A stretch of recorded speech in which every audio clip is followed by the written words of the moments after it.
Hello दोस्तों, कैसे हैं आप लोग? उम्मीद करते हैं कि आप सब अच्छे ही होंगे। तो मैं पवन सिंह आप सभी का एंट्रेंस वर्ल्ड चैनल पर स्वागत करता हूं। तो आप लोगों में से बहुत सारे लोग की हमें रिक्वेस्ट आ रही थी कि सर गेट 2023 की स्ट्रेटजी शेयर कर दीजिए। ठीक है, तो यहाँ पर ये जो वीडियो हम बना रहे हैं ये जियो फिजिक्स को ध्यान में रखते हुए बना रहे हैं। ठीक है, और ये स्ट्रेटजी जो है ये स्ट्रेटजी हम फाइनल ईयर स्टूडेंट्स को कंसीडर करके बना रहे हैं कि आप इस समय फाइनल ईयर में हैं।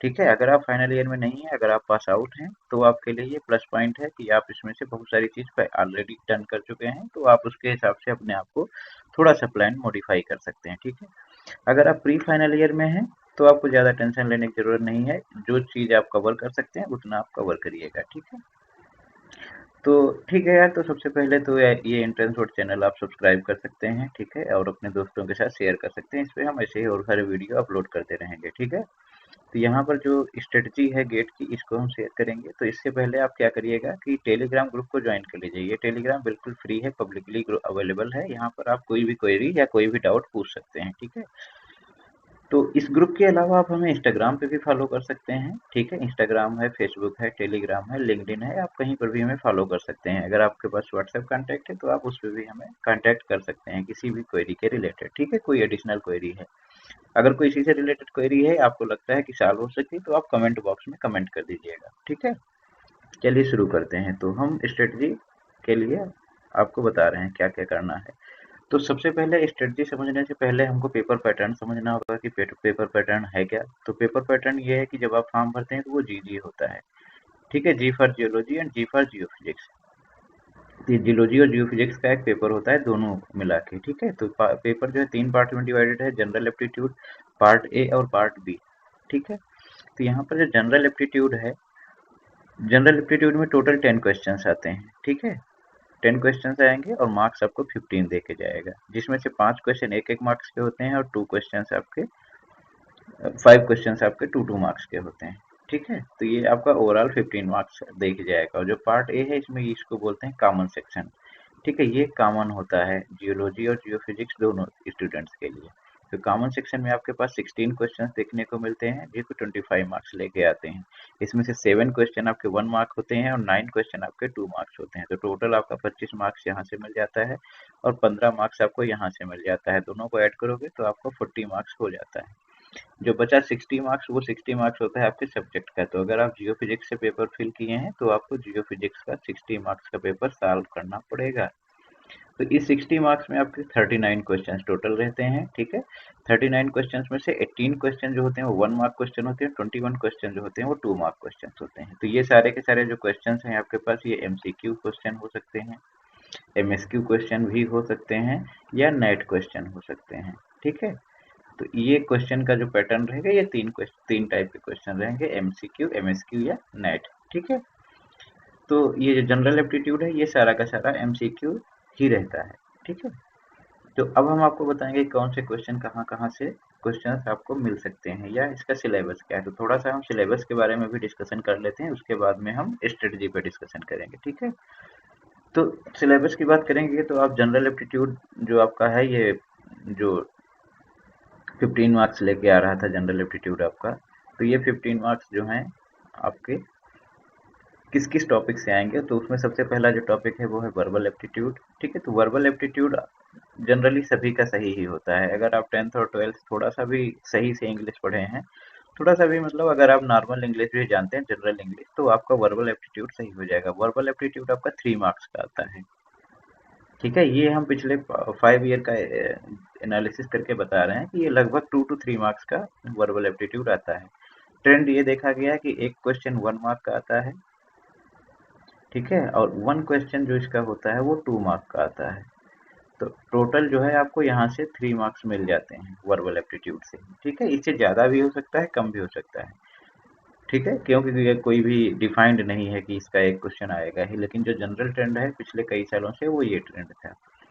फिर इसके बाद में जो आपका मेन पार्ट है वो ये है आपका क्वांटिटेटिव एप्टीट्यूड। तो क्वांटिटेटिव एप्टीट्यूड में आपको बहुत सारी चीज़ देखने को मिल जाती है। जैसे आपका डेटा इंटरप्रिटेशन से क्वेश्चन मिल सकता है, कोई ग्राफ से क्वेश्चन मिल सकता है, आपको परमुटेशन कम्बिनेशन से क्वेश्चन मिल सकता है, आपको प्रोबेबिलिटी से क्वेश्चन मिलेगा, परसेंटेज रेशियो, इन सब से क्वेश्चन मिलेगा।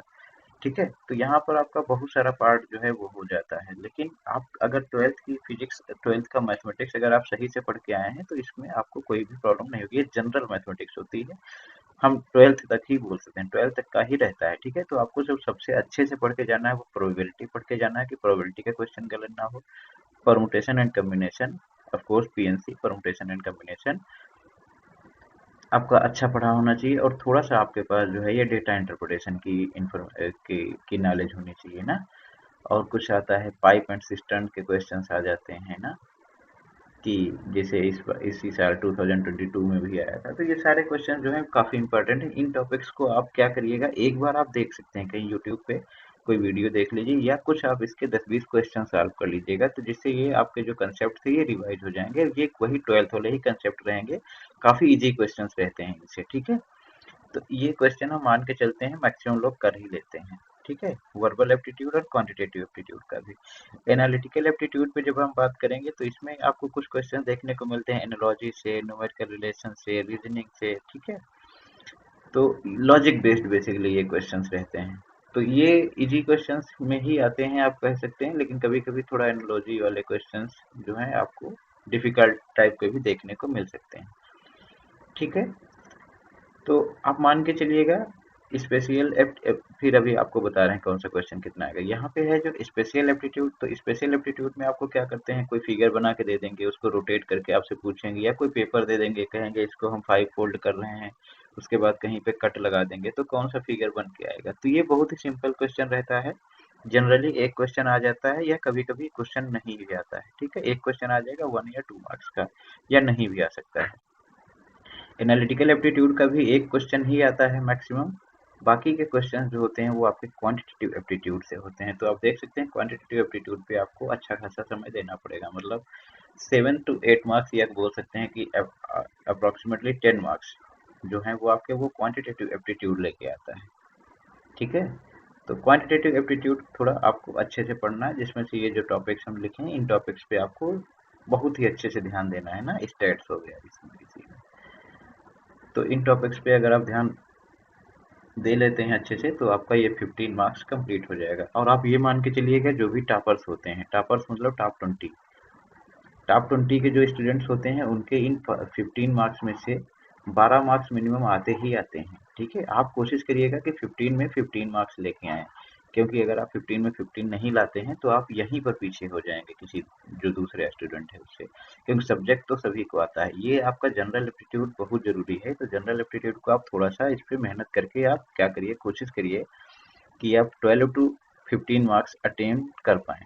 ठीक है, 12 से कम तो नहीं ही होना चाहिए आपका, इससे ज़्यादा भी मार्क्स आ जाए तो बहुत अच्छी बात है। ठीक है, जैसे जो हम गेट दिए थे उसमें 15 में 15 मार्क्स आए थे, तो यहाँ से बहुत सारा डिसाइडिंग फैक्टर हो जाता है कि आपकी रैंक कितनी बनेगी। ठीक है, तो आप 15 ला सकते हैं, कोई बड़ी बात नहीं है, आसानी से आ जाएगा, क्योंकि 10th और 12th की ही मैथमेटिक्स यहाँ पे होती है। ठीक है, तो इसके बाद में हम अब थोड़ा सा देख लेते हैं कि जियो जो कॉमन सेक्शन आता है उसका सिलेबस क्या है। जी जी यहाँ पे लिख दिए, जी जी का मतलब ये हम लिखे हैं कॉमन सेक्शन। ठीक है, तो ये जो जियोलॉजी और जियोफिजिक्स दोनों के लिए कॉमन होता है, इसका सिलेबस क्या है। तो इसका सिलेबस देख लीजिएगा, कुछ इस तरीके से है। आपके पास इतने ये सारे टॉपिक्स हैं। ठीक है, ये टॉपिक्स की लिस्ट है, हम यहाँ पे टॉपिक की लिस्ट बना दिए हैं। इसके बाद में हम आपको क्या करेंगे कि बुक्स की भी लिस्ट प्रोवाइड कर देंगे कि कौन सा टॉपिक किस बुक से पढ़ना है। ठीक है, तो ये कुछ है, अर्थ एंड प्लेनेटरी सिस्टम है, एलिमेंट्स ऑफ सेस्मोलॉजी है, हीट फ्लो है, बेसिक जियोमॉर्फोलॉजी, तो ये सारा कुछ टॉपिक्स हैं। हम इन टॉपिक्स को वन बाय वन डिस्कस कर लेते हैं कि हम कौन सा टॉपिक कहाँ से पढ़ने वाले हैं। ठीक है, तो यहाँ पर ये जो पहले 3 टॉपिक हैं, एक तो हो गया आपका पास earth and planetary system, elements of seismology, geomagnetism and palaeomagnetism. ठीक है, हीट फ्लो। तो ये 3 टॉपिक जो हैं आपके, वो विलियम लॉरी से ही आपके आसानी से कवर कर सकते हैं। ठीक है, ये विलियम लॉरी में पूरा का पूरा पार्ट आपको मिल जाएगा।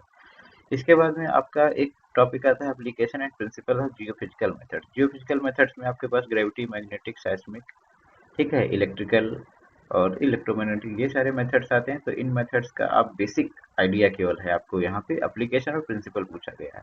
आप जब जियोफिजिक्स का पार्ट सॉल्व करेंगे सेक्शन बी, तो उसमें आपको डिटेल्ड रहेगा, लेकिन इसमें आपका केवल एप्लीकेशन और प्रिंसिपल ही है मेथड्स का। तो हम अभी कॉमन सेक्शन की बात कर रहे हैं, तो अगर आप जियोफिजिक्स के स्टूडेंट हैं तो आपको कॉमन सेक्शन में ये पार्ट प्रिपेयर करने की जरूरत नहीं है, क्योंकि आप पहले से ही प्रिपेयर कर चुके होंगे, क्योंकि वो जियोफिजिक्स का मेन पार्ट में आएगा ही आएगा। ठीक है, जो लोग जियोलॉजी के हैं उन लोगों के लिए है कि ये लॉरी और ब्रुक्स का इस्तेमाल करके ये आप आसानी से पढ़ सकते हैं। ठीक है, इसके बाद में जियोमॉर्फोलॉजी का क्वेश्चन आता है एक, इसका एक क्वेश्चन ही आता है और ये फिक्स है, हर साल आता है।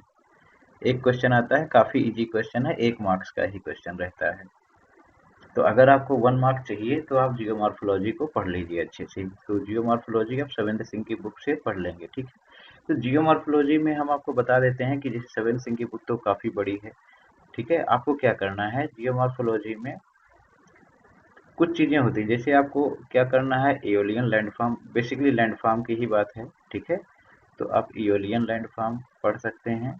ठीक है, दूसरा क्या हो जाएगा आपके पास, रिवर लैंडफॉर्म हो जाएगा।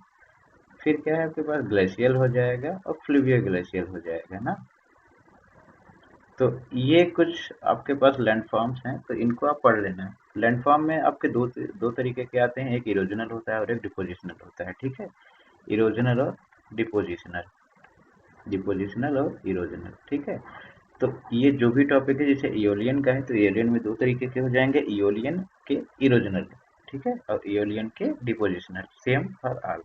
ठीक है, तो यही आप बस इतने केवल ये लैंडफॉर्म्स याद कर लीजिएगा। ठीक है, ये भी होता है कास्ट टोपोग्राफी, जो ये होता है ग्राउंड वाटर एक्शन के कारण, एक ये भी है ना कास्ट। तो आप क्या करिएगा, इन इन सारे टॉपिक्स को, केवल केवल इन्हीं टॉपिक्स को, ठीक है, एक कास्ट लैंडफॉर्म्स बनते हैं ना कास्ट से, तो उसको भी आपको थोड़ा सा एक बार देख लेना है। तो केवल आप इतना टॉपिक देख लीजिएगा, इनमें से क्या है, हर तरीके के जो लैंडफॉर्म है इनमें आपको 8 to 10 सभी में एग्जाम्पल्स मिल जाएंगे, आप उनको रट लीजिएगा, केवल 8 से 10 एग्जाम्पल ही होते हैं सभी के। तो आपका ये एक नंबर जो है ये फिक्स हो जाएगा कि ये एक नंबर आपको मिलना ही मिलना है। अगर आप चाहते हैं कि, अगर आपको लगता है कि इतना नहीं पढ़ पाएंगे तो एक नंबर आप अपना छोड़ सकते हैं। ठीक है, तो यहाँ पे आपको एक बेनिफिट और मिल सकता है, अगर आप CSIR नेट की तैयारी कर रहे हैं। ठीक है, तो इतना पार्ट पढ़ने से आपका CSIR नेट में 15 to 20 मार्क्स आपका क्लियर हो जाएगा। आप मिनिमम 15 नंबर का क्वेश्चन अटेंड कर सकते हैं CSIR नेट के एग्जाम में, अगर आप ये जियोमॉर्फोलॉजी पढ़ के गए हैं तो। ठीक है, तो ये हम आप पर छोड़ दे रहे हैं, अगर आपको एक नंबर लेना है तो आपको जियोमॉर्फोलॉजी पढ़ना है, नहीं लेना है तो नहीं लेना है। बाकी ये कुछ काफी आसान है, अगर आप इस पे एक दिन भी दे देंगे तो एक दिन में ये पूरा एक नंबर आपका क्लियर हो जाएगा। ठीक है जी, इसके बाद में हम बात करते हैं स्ट्रेटिग्राफिक डिविजन ऑफ इंडिया। तो इसके लिए सबसे जो बेस्ट बुक है वो रविंद्र कुमार की बुक है, आप रविंद्र कुमार की बुक को ही फॉलो करें, काफी अच्छी बुक है। ठीक है, स्ट्रक्चरल जियोलॉजी के लिए भी ये MP बिलिंग्स की बुक है, काफी अच्छी बुक है, छोटी सी ही बुक है, आप आराम से इसमें पढ़ सकते हैं। तो आप यहाँ पर क्या है, कॉमन सेक्शन में आपको हमेशा बेसिक ही पढ़ना है। तो बुक में बहुत चीजें दी गई होंगी, लेकिन आप स्ट्रक्चरल में क्या पढ़ेंगे, फोल्ड पढ़ लेंगे, फॉल्ट पढ़ लेंगे, ज्वाइंट्स पढ़ लेंगे ना, बस खत्म। तो आपको यही 3 चीजें ही स्ट्रक्चरल जियोलॉजी में आपको पढ़ने को मिलेंगी। स्टीरियो नेट थोड़ा सा है, हाँ स्टीरियो नेट का भी आप थोड़ा सा, तो स्टीरियो नेट प्रोजेक्शन के बारे में आप थोड़ा सा आइडिया ले लीजिएगा। ठीक है, क्योंकि इससे कुछ क्वेश्चंस आते हैं। इसके बाद में आपके पास 3 टॉपिक हैं, क्रिस्टलोग्राफी, मिनरलोजी और पेट्रोलॉजी। तो ये सारे के सारे पार्ट्स आपके डेक्स्टर पर्किन की बुक से कंप्लीट किए जा सकते हैं। ये सारी जो है रेफरेंस बुक है, स्टैंडर्ड बुक है, काफ़ी अच्छी बुक्स हैं, उन्हीं का हम नाम आपको यहाँ पर बता रहे हैं। ठीक है, इसके बाद में आप हाइड्रोजियोलॉजी जो है ये W.K. टाट की बुक से पढ़ सकते हैं, काफ़ी अच्छा दिया गया है। लेकिन अब हाइड्रोलॉजी की बुक बहुत बड़ी दी गई है, आपको उतना नहीं पढ़ना है, केवल फर्स्ट 4 चैप्टर्स। ठीक है, फर्स्ट 4 चैप्टर आप देख लीजिएगा। मोर एक्यूरेटली अगर आपसे बात करें तो आप डार्सी लॉ अगर अच्छे से पढ़ लेते हैं तो यहीं से आपका क्वेश्चन सॉल्व हो जाएगा, क्योंकि वो केवल एक ही क्वेश्चन एग्जाम में आ रहा है, गेट के एग्जाम में, डार्सी लॉ से हर बार।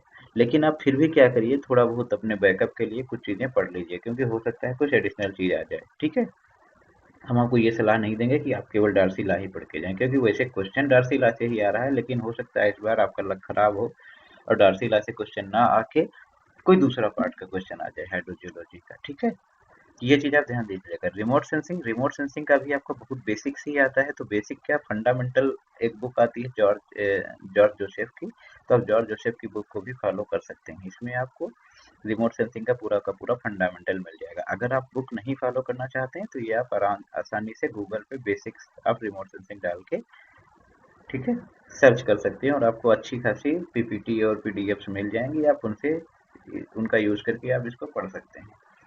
लेकिन हम यहाँ पर आपको सारी स्टैंडर्ड बुक्स बता रहे हैं, अभी स्टैंडर्ड बुक्स बता रहे हैं, इसके बाद में हम ये बताएंगे कि आप कौन सी बुक को फॉलो करेंगे तो जल्दी से आपका पेपर कवर हो जाएगा। ठीक है, जियोलॉजिकल टाइम स्केल, इसके बाद में यहाँ से क्वेश्चन फिक्स है, 2 नंबर आने ही आने हैं।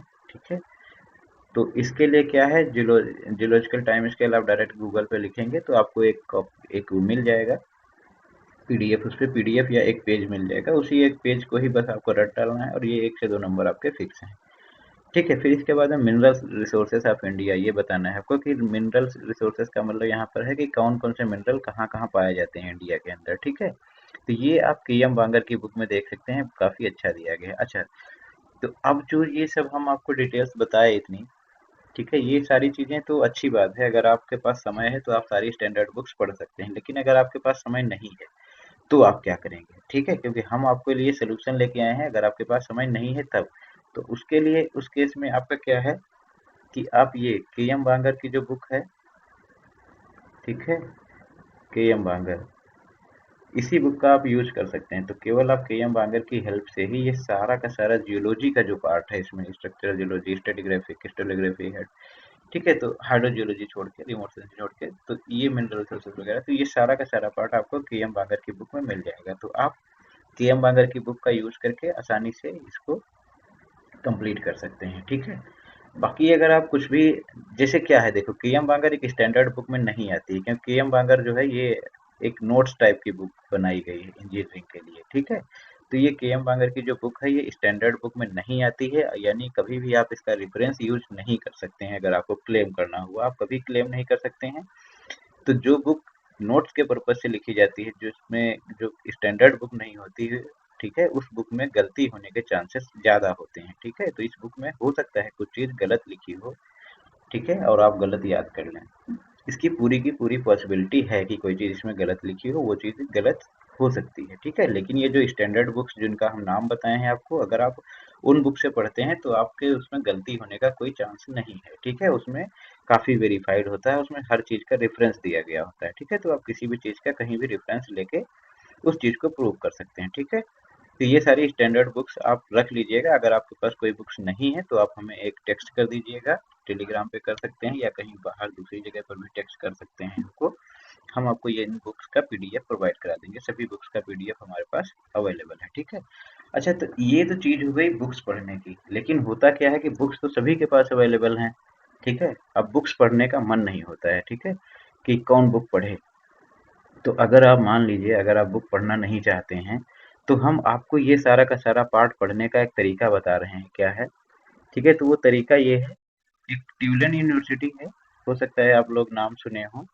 ठीक है, तो आपको हम यहाँ पे दिखा दे रहे हैं कि किस तरीके से, तो ये ट्यूलन यूनिवर्सिटी आप लिखिएगा, ट्यूलन यूनिवर्सिटी जूलॉजी नोट्स।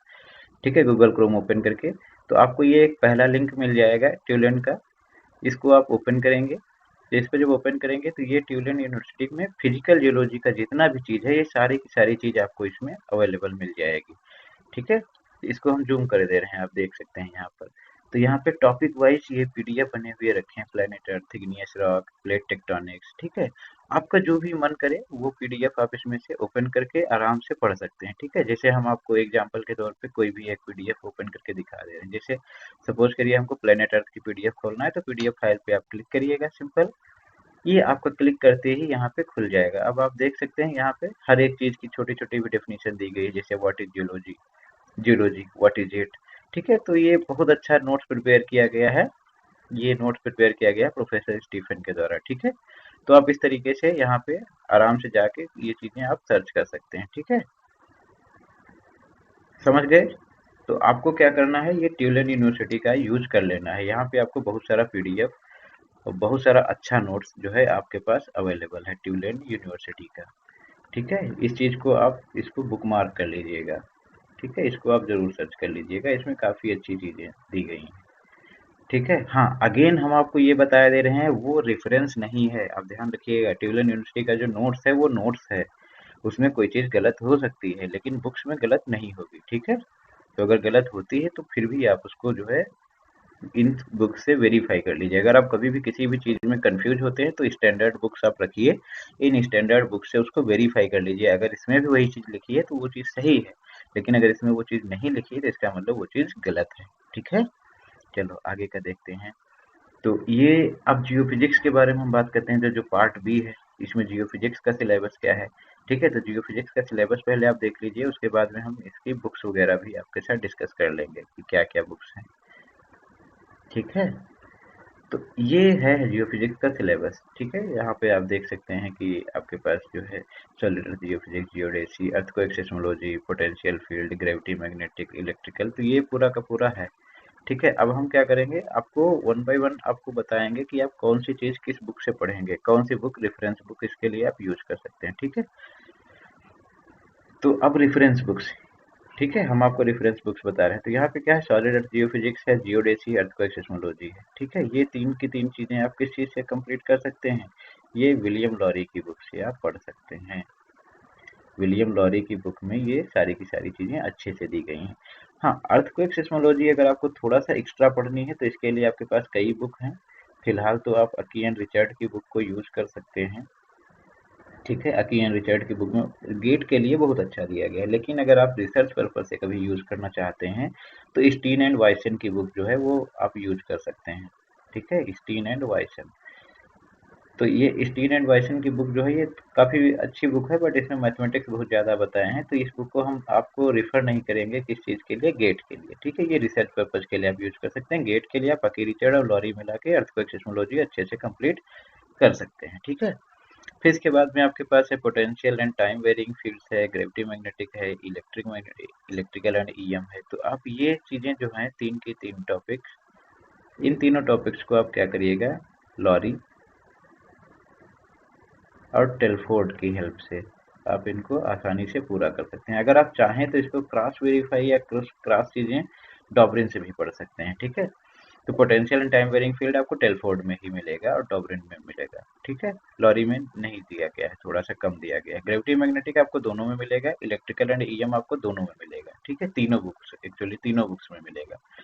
तो होता क्या है कि लॉरी में कुछ कम पार्ट दिया गया होता है, टेलफोर्ड में उसी को एक्सप्लेन करके कुछ ज़्यादा चीज़ दी गई, डॉबरिन में हो सकता है कुछ और ज़्यादा चीज़ दी गई हो। तो हम आपको एक से ज़्यादा बुक पढ़ने को इसीलिए हमेशा सजेस्ट करते हैं, जिससे क्या है कि अगर कोई भी चीज़ आप लॉरी में पढ़े हैं लेकिन वो कोई चीज़ आप छूट गई है, तो वो चीज़ हो सकता है जब टेलफोर्ड पढ़ें तो आपको दिख जाए उसमें, क्योंकि उसमें कुछ ज़्यादा मटेरियल उन्होंने लिख के रखा है। ठीक है, या आप जब डॉबरेट पढ़े तो हो सकता है कोई दो चार पॉइंट्स आपको ऐसे मिल जाए जो लॉरी और टेलफोर्ड से ज़्यादा अच्छे पॉइंट्स हैं, या जो जो पॉइंट्स लॉरी और टेलफोर्ड में मिसिंग थे। गेट में एक्चुअली क्या है ना, कभी कभी कोई क्वेश्चन डॉबरिन से उठा के दे देता है जो केवल डॉबरिन में ही दिया है, टेलफोर्ड में नहीं दिया है, लॉरी में नहीं दिया है। कभी कभी कोई क्वेश्चन टेलफोर्ड से दे देता है जो लॉरी में नहीं दिया होगा, ना डॉबरिन में दिया गया होगा। तो अगर आपको एक अच्छे रैंकर बनना है, अगर आपको एक बहुत अच्छी रैंक गेट में लानी है, अंडर 10 रैंक लानी है, तो आपके पास सारी इन्फॉर्मेशन होनी चाहिए। तो आप उसके लिए लॉरी, टेलफोर्ड और डॉबलिन का तीनों का इस्तेमाल कर सकते हैं, इलेक्ट्रिकल, ईएम, ग्रेविटी मैग्नेटिक और potential and time varying fields के लिए। ठीक है, इसके बाद में बात करते हैं सैचुंग मेथड। तो सैचुंग मेथड का अगर आप बेसिक देखना है, आपको बेसिक्स, तो बेसिक्स आप इसी से देख सकते हैं, डॉबरिन से देख सकते हैं, टेलफोर्ड से देख सकते हैं, या आपका सबसे अच्छा बेसिक जो दिया गया है वो ब्रुक्स में दिया गया है। ब्रुक्स और लॉरी को आप कंबाइन करिए। ठीक है, तो आपको क्या है, यहाँ का एक बेसिक आइडिया मिल जाएगा। लेकिन अगर आपसे क्वेश्चन आ जाता है सेismic की प्रोसेसिंग से, तो वो क्वेश्चन आपका केवल इल्मास से ही सॉल्व हो सकता है। ठीक है, तो प्रोसेसिंग के लिए आपको इल्मास की बुक पढ़नी पड़ेगी। इल्मास की बुक आपको पढ़नी ही है, क्योंकि आपको आगे चल के ओएनजीसी का इंटरव्यू देना है, तो ओएनजीसी के इंटरव्यू में आपको इल्मास की बुक से ही क्वेश्चन पूछे जाएंगे। और आपको हम कुछ बताया दे रहे हैं, जो प्रीवियस ट्रेंड है वो अर्थक्वेक सिस्मोलॉजी, मतलब सिस्मोलॉजी और साइस्मिक, ये दो टॉपिक्स जो हैं उसके लिए हॉट टॉपिक होते हैं गेट के लिए। तो सिस्मिक और सिस्मोलॉजी से लास्ट ईयर अगर 2022 का अगर आप पेपर कंपेयर करेंगे तो अप्रॉक्सीमेटली 20 टू 25 मार्क्स इन्हीं दो सब्जेक्ट से केवल आ गए थे, सिस्मोलॉजी से और साइंसिंग मेथड से। ठीक है, तो आपको इन दो पॉइंट्स पर ज़्यादा ध्यान देना है। ठीक है, तो साइंसिंग मेथड आप ब्रुक्स लॉरी से पढ़ सकते हैं बेसिक आइडिया के लिए, प्रोसेसिंग के लिए आपको इल्माजी पढ़नी पड़ेगी। ठीक है, इसके बाद में आप बात करेंगे सिग्नल प्रोसेसिंग की। तो सिग्नल प्रोसेसिंग के लिए आपके पास ज़्यादा, देखो सिग्नल प्रोसेसिंग क्या है, बहुत बड़ा, बहुत वास्ट टॉपिक है, इस पे एमटेक होता है ना, पीएचडी होता है, तो ये एक बड़ी चीज़ है। तो इसका आपको क्या है कि बेसिक्स केवल पढ़ना है, तो आप बेसिक्स, इसका बी ए शेनॉय की बुक आती है ना, तो बी ए शेनॉय की बुक से इसका आप बेसिक्स एकदम क्लियर कर सकते हैं।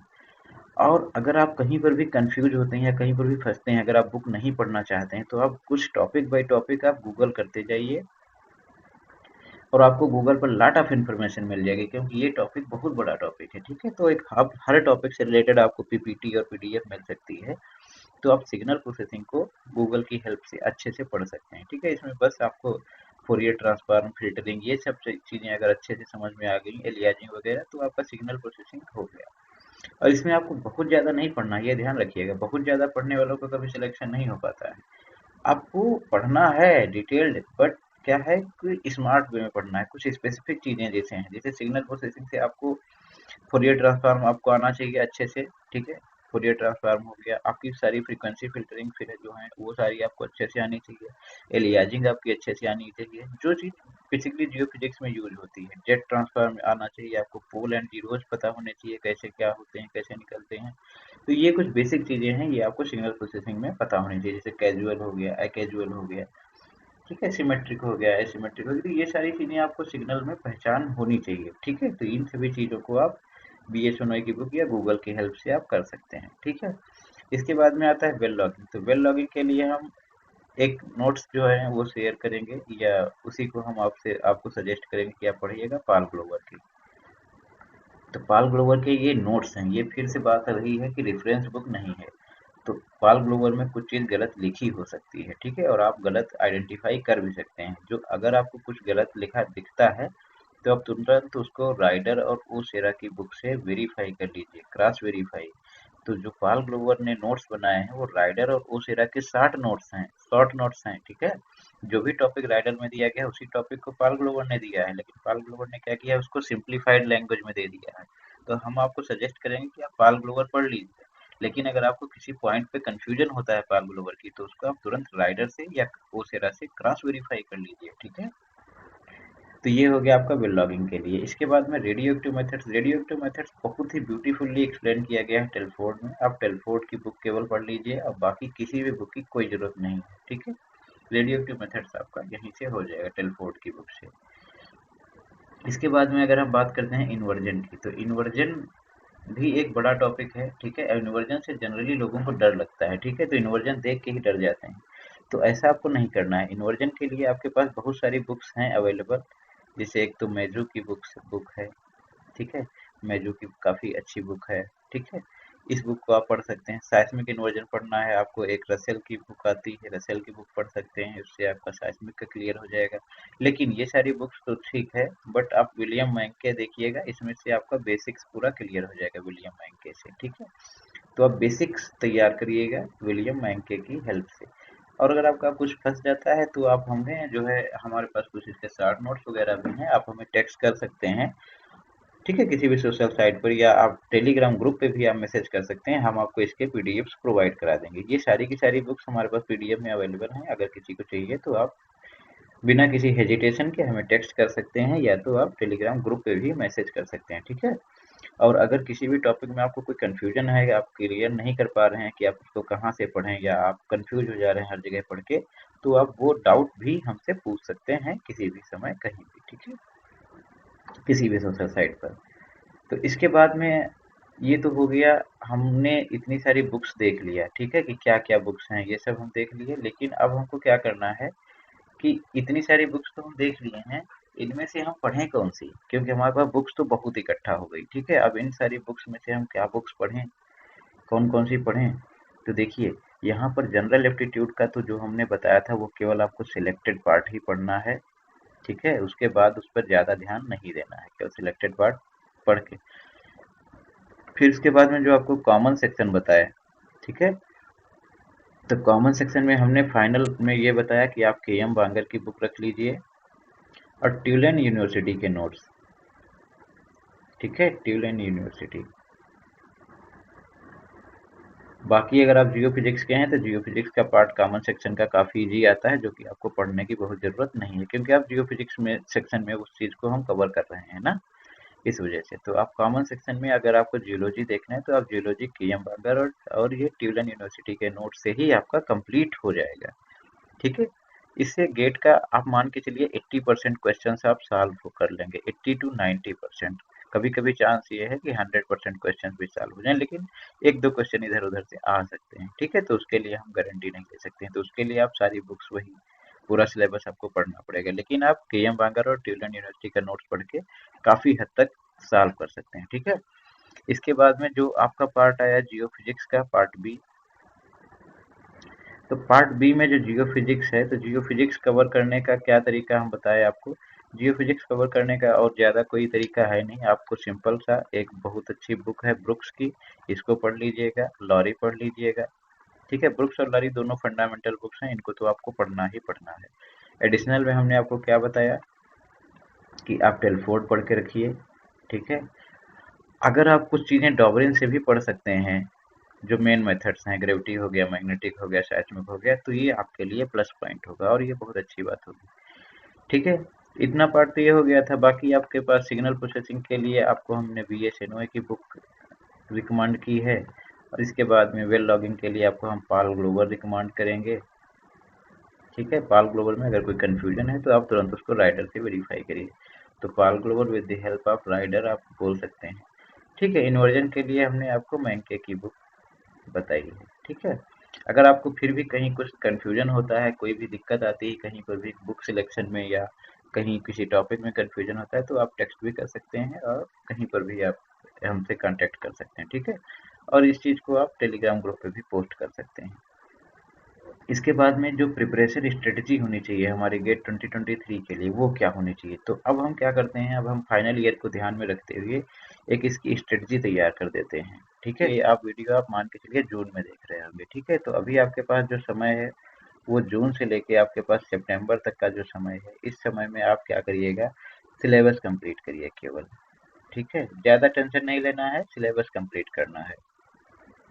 ठीक है, आपको अच्छा ये चीज पता है ना, गेट में क्या है, अप्रोच का खेल होता है। गेट के क्वेश्चंस में अप्रोच का खेल है, आपकी अप्रोच कैसी है, आपका किसी क्वेश्चन को समझने का एटीट्यूड क्या है, इसी चीज पे गेट डिपेंडेंट है। ठीक है, अगर आपका एटीट्यूड और अप्रोच अच्छा है तो आप ये मान के चलिए कि आप गेट के क्वेश्चन सॉल्व कर लेंगे सारे। ठीक है, तो सबसे पहले आपको क्या करना है, जून से सितंबर के बीच में आपको इसका सिलेबस पूरी तरीके से कंप्लीट करना है। ठीक है, अब इसके बाद में आपके पास जो अक्टूबर है और नवंबर है, ये जो 2 महीने बचेंगे अक्टूबर और नवंबर के, इन 2 महीने में आपको रिवीजन करना है अच्छे से। ये जो रिवीजन होगा, ये रिवीजन आपका फर्स्ट पास रिवीजन हम बोल सकते हैं। फर्स्ट पास रिवीजन में क्या होता है, आप प्रीवियस ईयर के पेपर लगाते हैं। ठीक है, आप क्या करते हैं, प्रीवियस ईयर के पेपर लगाते हैं और इन क्वेश्चंस में आप फंसते हैं, उसके बाद में उस टॉपिक को रिवाइज करते हैं। ठीक है, तो प्रीवियस ईयर के जो पेपर लगाने हैं वो आपको 2012 से लेके 2022 तक कम से कम लगा लेने हैं। ठीक है, फिलहाल पेपर जो है वो 95 से लेके 22 तक अवेलेबल है।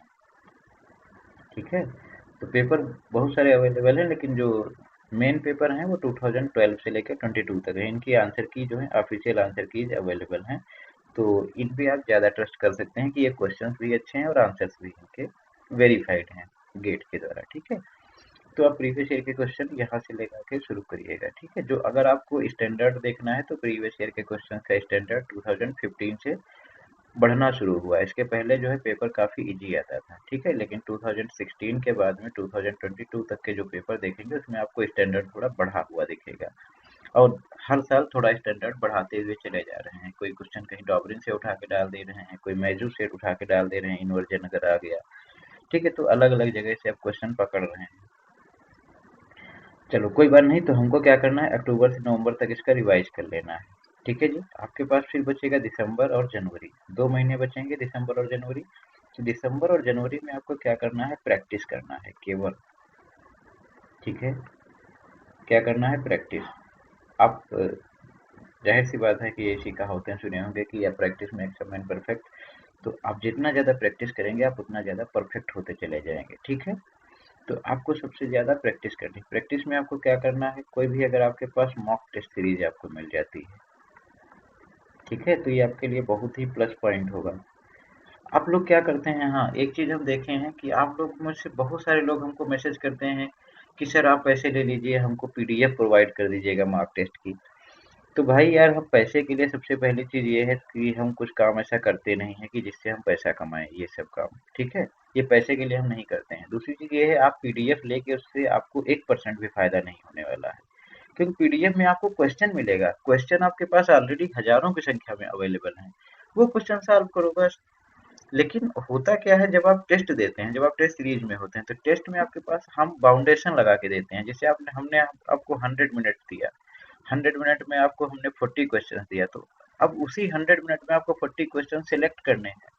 आपको हो सकता है उस 40 में से 30 क्वेश्चन ही आते हों या 40 के 40 आते हो, तो आपको अगर 30 आते हैं तो वो 30 क्वेश्चन आउट ऑफ 40 सिलेक्ट करने हैं आपको 100 मिनट में और सॉल्व करने हैं, आंसर पुटअप करना है।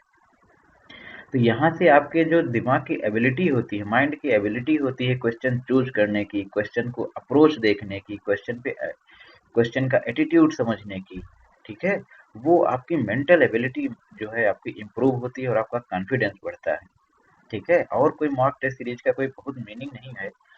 बस आपका यही मीनिंग है कि आप वहाँ पे जो सिली मिस्टेक करके आते हैं, अगर आप मॉक टेस्ट रियल में दिए होंगे, अच्छे से दिए होंगे, तो आपकी कभी भी वो सिली मिस्टेक्स नहीं होंगी। जैसे मैक्सिमम लोग क्या करते हैं, मैक्सिमम लोगों की जो गलतियाँ होती हैं वो क्या होती हैं, नेट क्वेश्चन सॉल्व करेंगे और उसमें जो वैल्यू आएगी वैल्यू गलत पुट कर देंगे। गलत इन द सेंस, कहीं डेसिमल के बाद की डिजिट नहीं पुट किए, या परसेंटेज में वैल्यू पूछी गई, या पॉइंट में भर दिए, डेसिमल में भर दिए, ठीक है? हो सकता है टू सिग्निफिकेंट फिगर तक पूछी गई, ठीक है? आप उसको जबरदस्ती का इधर उधर करके 3 पॉइंट तक भर दिए, 4 तक भर दिए। तो ये बहुत ही छोटी छोटी जो माइनर मिस्टेक्स होती हैं, ये आपकी टेस्ट सीरीज अटेंड करने के बाद में माइनर मिस्टेक्स नहीं होगी, ठीक है? आपको कोई भी टेस्ट सीरीज मिल जाए, आप अटेंड कर लीजिएगा। इससे आपका कॉन्फिडेंस और माइंड मेंटल एबिलिटी दोनों के दोनों इम्प्रूव होंगे, ठीक है? तो दिसंबर और जनवरी में आपको क्या करना है, प्रैक्टिस करना है। हर बार टेस्ट सीरीज लगाइए, टेस्ट सीरीज लगा के आप अपनी गलती ढूंढिए, जो आपकी गलती मिलती है उस गलती से रिलेटेड टॉपिक का आप रिवीजन कीजिए, ठीक है? और आप उस पर अपना एनालिसिस कीजिए कि ये गलती हुई क्यों? क्योंकि टॉपिक तो सारे पढ़े हैं, रिवीजन भी हो चुका था नवंबर तक की, तो अब गलती क्यों हो रही है? तो उस गलती की एनालिसिस करिए और एनालिसिस करके उसको आप सॉल्व करने की कोशिश करिए, ठीक है? फिर आपका फरवरी में तो एग्जाम हो ही जाना है, फरवरी के फर्स्ट वीक में ही, ठीक है? तो आपके पास बस इतना ही समय है, तो इतने समय का हम आपको ये पूरा प्लान बना दिए हैं। बाकी के लोग, जो लोग जैसे जो पास आउट हैं, उनके लिए ये दिसंबर जनवरी अक्टूबर नवंबर वाला प्लान सेम है। दिसंबर जनवरी वाला तो प्लान सेम ही है क्योंकि मॉक टेस्ट देना है। अक्टूबर नवंबर वाला प्लान उनका चेंज हो सकता है, क्योंकि उनके पास क्या है कि वो ये प्रीवियस ईयर के पेपर पिछले साल ही लगा चुके हैं, ठीक है? तो उनको क्या करना है, फिर से ये सारे के सारे पेपर सॉल्व करना है, ठीक है? और पेपर सॉल्व करो तो फुल पेपर सॉल्व करो। ये नहीं है कि आप 4 क्वेश्चन सॉल्व करके छोड़ दिए। आप 3 आवर पूरा लगाइए। तो उस 3 आवर जब आप लगाएंगे तो आपके दिमाग की एबिलिटी बनेगी कि कौन सा क्वेश्चन हम लगाएं, किस क्वेश्चन की कैसे हम रफ करें। बहुत सारे लोग रफ करने में गलती कर देते हैं। एक बार सोल्यूशन निकाले, उसके बाद जो दूसरा बार उसका इनपुट होगा, वही जो पहले का आउटपुट था वो दूसरे का इनपुट हुआ, तो वहीं पे आपने गलती कर दी, वैल्यू पुट करने में गलती कर दी। तो ये सारी की सारी सिली मिस्टेक्स आपकी प्रैक्टिस से ही जाएंगी, ये बात आप मान के चलिएगा, ठीक है? तो आप प्रैक्टिस करिए, जहाँ से भी कर पाएँ, जैसे भी कर पाएँ, प्रैक्टिस करिए। आप क्वेश्चन के पीडीएफ के चक्कर में कभी मत पड़िए कि जैसे कोई आपको टेस्ट सीरीज पता चल गई, उस टेस्ट सीरीज का मान लो आपके पास पीडीएफ आ गया, तो वो बहुत ही घातक चीज़ है आपके लिए, बहुत नुकसानदेह वो चीज़ आपको साबित हो सकती है। आपको दिखेगा नहीं, लेकिन गेट में क्या है ना, वही आपका एटीट्यूड ही है। आप उस 3 घंटे में क्या करते हैं? हो सकता है आपको एक क्वेश्चन पकड़ लें, उस क्वेश्चन पे आप 20 मिनट अपना खराब कर दें, 20 मिनट खराब कर दें, उसके बाद भी आपका वो क्वेश्चन नहीं लगा, तो आप ये मान के चलिए कि जो बाकी के आपके कंपटीटर हैं, आप उनसे 20 मिनट पीछे हो गए हैं। वहाँ एग्जाम में आपको 3 ही घंटे मिलेगा। अगर उस 3 घंटे में आपने कुछ प्रोडक्टिव नहीं कर पाए, तो आपको 1 साल का इंतजार करना पड़ेगा। उसके पहले आपका कुछ नहीं होना है, सीधा सीधा। अगर आप ओएनजीसी की बात करेंगे तो 24 लाख पैकेज होता है, तो मान के चलिए अगर आप 1 साल लेट ज्वाइन करते हैं तो 1 लाख, सीधा सीधा 24 लाख का आपका नुकसान हो गया। तो आप इन चीज़ों पे ये ना सोचें कि पैसा बचा रहे हैं या कुछ पीडीएफ नहीं ले रहे हैं या कोई टेस्ट सीरीज पे पैसा नहीं खर्च कर रहे हैं। ये सब बहुत ही छोटी छोटी माइनर चीजें हैं, ठीक है? तो आप लोग ये सब करिएगा, ठीक है? तो यार, ये सब तो हमने आपको पूरा प्लान बता दिया है। फिर भी अगर आपको कहीं पर कोई कन्फ्यूजन होता है तो आप हमें टेक्स्ट कर सकते हैं, मैसेज कर सकते हैं कहीं पर भी, ठीक है, या हमारे व्हाट्सएप ग्रुप बोल रहे टेलीग्राम ग्रुप में आप मैसेज कर सकते हैं जो भी आपका कन्फ्यूजन है, ठीक है। तो वीडियो देखने के लिए आप सभी को बहुत बहुत धन्यवाद। ठीक है, अगर आपको इस वीडियो से कुछ अच्छी इन्फॉर्मेशन मिली है तो आप इस वीडियो को शेयर कर सकते हैं अपने दोस्तों के साथ, अपने कलीग्स के साथ में, ठीक है।